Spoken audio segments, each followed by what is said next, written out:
Hi అండి, నేను మీ మాధవిని. ఈరోజు నేను మీకు పల్లెటూరు స్టైల్లో గోంగూర పచ్చడి చేసి చూపిస్తాను. ఈ పచ్చడి చేయడానికి రోలు మిక్సీ ఏమి లేకుండా సింపుల్గా చేసి చూపిస్తాను. వేడి వేడి అన్నంలో ఈ పచ్చడి వేసుకొని పక్కన ఆమ్లెట్ వేసుకొని కొద్దిగా నెయ్యి దట్టించి తింటే ఉంటుంది. అబ్బబ్బబ్బా, ఇంకేమీ అవసరం లేదు. కడుపు నిండా కమ్మగా ఈ పచ్చడితోనే తింటారండి, అంత బాగుంటుంది. నేను ఆమ్లెట్ పచ్చడి రెండు ఎలా చేసుకోవాలో చూపిస్తాను. ఒక్కసారి ఈ కాంబినేషన్ ట్రై చేసి చూడండి, అద్భుతంగా ఉంటుంది. మరి ఎలా చేయాలో చూపిస్తాను, చూసి మీరు ట్రై చేయండి. ఈ గోంగూర పచ్చడి కోసం నేను ఫస్ట్ గోంగూరని ఇలా నీట్గా కడిగి పెట్టుకున్నాను. నేను ఇక్కడ గుప్పెడితో పట్టుకొని చూపిస్తున్నాను చూడండి. మీకు ఎంత గోంగూర తీసుకున్నానో అర్థం అవడం కోసం ఫుల్గా తీసుకున్నాను గుప్పెడికి. మీకు కట్టల్లో కావాలంటే మీడియం సైజువి ఒక 2 కట్టలు తీసుకున్నానండి. ఇలా తీసుకున్న గోంగూరని నీట్గా ఒక 3-4 సార్లు కడిగిన తర్వాత మీరు ఏ ప్యాన్లో అయితే పచ్చడి చేసుకోవాలి అనుకుంటున్నారో ఆ ప్యాన్లోకి గోంగూర మొత్తాన్ని తీసుకోండి. ఇదే ప్యాన్లోకి పచ్చిమిరపకాయలు కూడా వేసుకోవాలండి. పచ్చిమిర్చి నేను ఇక్కడ ఒక 12 లేదా 15 దాకా తీసుకున్నాను. ఎందుకంటే గోంగూర పులుపు ఉంటుంది కదా, పులుపుకి తగ్గట్టు మనకు కారం ఉండాలి. కొద్దిగా కారంగా ఉంటేనే బాగుంటుంది గోంగూర పచ్చడి. మీకు ఇన్ని అవసరం లేదు అనుకుంటే కొంచెం తగ్గించి వేసుకోండి పచ్చిమిర్చిని మటుకు ఈ విధంగా తుంచుకొని వేసుకోండి. దీంట్లోనే ఒక 1/2 గ్లాస్ దాకా నీళ్లు పోసేసి స్టవ్ పైన పెట్టి మూత పెట్టేసి ఫ్లేమ్ని లో ఫ్లేమ్లో పెట్టి బాగా ఉడకనివ్వండి. గోంగూర పచ్చిమిర్చి అనేది బాగా మెత్తగా అయ్యేంత వరకు ఉడకాలి. ఇప్పుడు చూడండి, నేను మూత తీసి చూపిస్తున్నాను. సుమారుగా ఒక 10 నిమిషాలన్నా నేను లో ఫ్లేమ్లో పెట్టి ఉడికించాను. గోంగూర ఉడకడానికి పెద్ద టైం పట్టదు, కానీ సన్న మంట మీద గడిని పెట్టి బాగా మగ్గించేస్తే పచ్చిమిర్చి గోంగూర అనేది ఇలా బాగా మెత్తగా అయిపోతుంది. ఇప్పుడు దీన్ని పప్పు గుత్తి పెట్టి ఈ విధంగా ఎనుపుకోండి. పచ్చిమిర్చి కూడా మనకి బాగా మెత్తగా ఉడుకున్నాయి కాబట్టి తొందరగానే ఎదిగిపోతుంది. లేదు అనుకుంటే మీరు రోట్లో అయినా దంచుకోవచ్చండి. ఫస్ట్ పచ్చిమిర్చి వేసి దంచుకున్న తర్వాత గోంగూర వేసి దంచుకోండి. రోలు ఎందుకు అనుకుంటే ఈ విధంగా ఎనిపేసుకున్న సరిపోతుంది. చూడండి, ఈ విధంగా మెత్తగా వచ్చేటట్టు ఎనుపుకోవాలి. ఇలా ఎనుపుకున్న తర్వాత దీంట్లో మీ రుచికి సరిపడా సాల్ట్ వేసుకోండి. అలాగే మీడియం సైజు ఒక ఉల్లిపాయని ఇలా ముక్కలుగా కట్ చేసి వేసుకొని ఒకసారి బాగా కలుపుకోండి. మీకు ఇంకా దీంట్లో కావాలంటే ఒక 2 టమాటాలను కూడా గోంగూర ఉడికించుకునేటప్పుడే వేసుకొని ఉడికించుకొని ఎనుపుకున్నా బాగుంటుంది టేస్ట్. నేను టమాటా వేయలేదు అంతేను.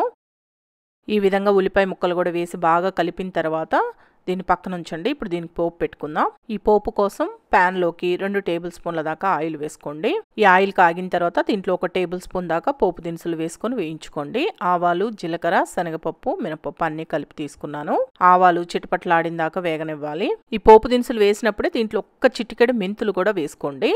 మెంతులు వేయడం వల్ల గోంగూర పచ్చడి ఫ్లేవర్ బాగుంటుంది. ఒకవేళ మీకు మెంతులు వద్దు అనుకుంటే 1 చిటికెడు మెంతుల పొడైనా వేసుకోవచ్చు. లేదు అసలు ఏది వద్దు అనుకుంటే వేసుకోకపోయినా పర్వాలేదండి, కానీ వేసుకొని చూడండి, బాగుంటుంది టేస్ట్. ఇప్పుడు ఆవాలు వేగిన తర్వాత దీంట్లో 6-7 వెల్లుల్లి రెమ్మల్ని కచ్చా పచ్చగా దంచి వేసుకోండి. అలాగే 2 ఎండుమిరపకాయలను కూడా తుంచుకొని వేసుకోండి. వెల్లుల్లి గోంగూర పచ్చడిలో కొద్దిగా ఎక్కువ వేసుకుంటే బాగుంటుంది ఆ ఫ్లేవర్ అనేది. దీంట్లోనే 1 చిటికెడు ఇంగువ కూడా వేసుకోండి.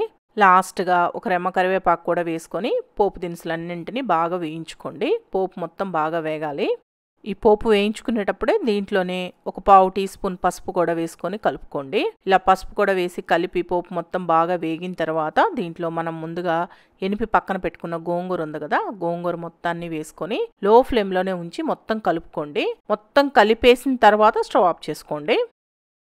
చూడండి, ఈ విధంగా మొత్తం కలిసిపోయిన తర్వాత స్టవ్ ఆఫ్ చేసేసి ఉప్పు సరిపోయిందా లేదా ఒకసారి చెక్ చేసుకొని, ఉప్పు సరిపోకపోతే మీ రుచికి సరిపడా సాల్ట్ వేసుకొని కలుపుకోండి. ఒకవేళ మీకు కారం సరిపోలేదు అనిపించింది అనుకోండి, అలాంటప్పుడు కొద్దిగా కారం వేసుకొని కలుపుకోండి, సరిపోతుంది. కానీ పచ్చిమిర్చితో చేసుకుంటేనే బాగుంటుంది ఈ పచ్చడి అయితే. ఇలా చేసుకున్న పచ్చడిని వేడి వేడి అన్నంలో వేసుకొని కొద్దిగా నెయ్యి వేసుకొని తింటే ఉంటుంది. అబ్బా, సూపర్ ఉంటుందండి. ఈ పచ్చళ్ళలోకి పక్కన నంచుకోవడానికి ఒక ఆమ్లెట్ ఉంటే ఇంకా ఎక్సలెంట్గా ఉంటుంది. ఈ ఆమ్లెట్ కూడా ఒకసారి చూపిస్తాను చూడండి. ఇలా ఒక బౌల్ తీసుకొని దీంట్లో మీ రుచికి సరిపడా సాల్ట్ వేసుకోండి. అలాగే 1 పావు టీ స్పూన్ పసుపు, 1 టీ స్పూన్ కారం, 1 పావు టీ స్పూన్ గరం మసాలా పొడి, సన్నగా కట్ చేసుకున్న కొత్తిమీర కొద్దిగా, సన్నగా కట్ చేసుకున్న కరివేపాకు కొద్దిగా వేసుకొని దీంట్లోని మీడియం సైజు 1 ఉల్లిపాయని ఇలా ముక్కలుగా కట్ చేసి వేసుకొని 2 గుడ్లు పగలగొట్టి వేసుకోండి. నేను ఇక్కడ 1 ఆమ్లెట్కి 2 గుడ్లు తీసుకున్నానండి. దానికి సరిపడా ఇంగ్రీడియంట్స్ అన్నీ వేసుకున్నాను. ఇవన్నీ వేసుకున్న తర్వాత ఒకసారి బాగా కలిసేటట్టు కలిపేసుకొని ఈ ఆమ్లెట్ మిశ్రమాన్ని పక్కన పెట్టేసుకోండి.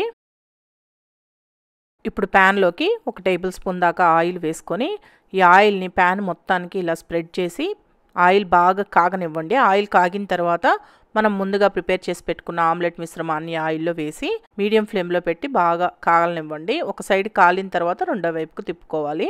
ఆల్మోస్ట్ ఆమ్లెట్ వేసుకోవడం అందరికీ తెలిసే ఉంటుంది కాబట్టి నేను కొంచెం ఫాస్ట్గా చెప్పేస్తున్నానండి. ఇలా ప్రిపేర్ చేసుకున్న ఈ ఆమ్లెట్ని ప్లేట్లో వేడి వేడి అన్నం పెట్టుకొని ఆమ్లెట్ వేసుకొని మనం ప్రిపేర్ చేసుకున్న పచ్చడిని కొద్దిగా వేసుకొని దీంట్లో నెయ్యి దట్టించి తింటే ఉంటుంది. అబ్బా ఎంత కమ్మగా ఉంటుందో. ఒక్కసారి చేసుకొని చూడండి.